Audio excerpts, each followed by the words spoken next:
Hey again, it's me, Brian. Remember me from last year?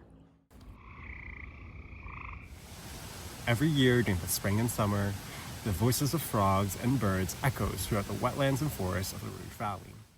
I'm back again in the Rouge for the summer. It's truly been an honor working with Parks Canada.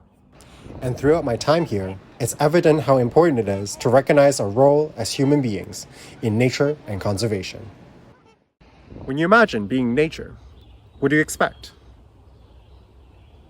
Is it some middle of nowhere with no internet, buildings, farms, untouched by humans? We don't often associate ourselves as a part of nature.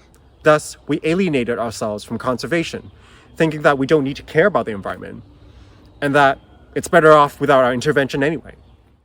But the truth is, we are constantly dependent on nature and have long been a part of the natural world. And to successfully maintain the well-being of both nature and us, we need everyone to give a helping hand in preserving the environment. Here, in the Rouge National Urban Park, I've seen firsthand how successful conservation stories can be brewed by getting everyone involved. It starts with the training and field experience ResCon provides to students and recent graduates like us, shaping us to become future environmental stewards. The contribution by every team in the park is also vital when it comes to making important conservation decisions. Like how my team, the Ecological Integrity Team, provides long-term data on the ecosystem status. Hence, we know if any further restoration work is needed to combat threats such as habitat fragmentation or invasive species. And to reconnect the public with nature, we can always invite them as volunteers to help. Our turtle incubation program can only be sustained with the help of our dedicated team of volunteers. By locating turtle nests, volunteers can protect the eggs from overpredation by urbanized animals like raccoons and coyotes, giving turtle hatchlings a fighting chance of survival.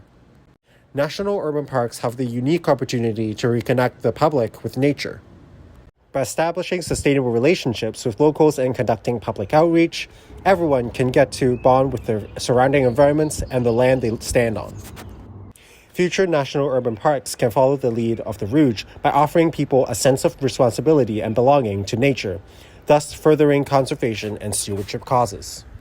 Even though we can be the source of various environmental problems, but we must remember we can also be an active participant in the solution.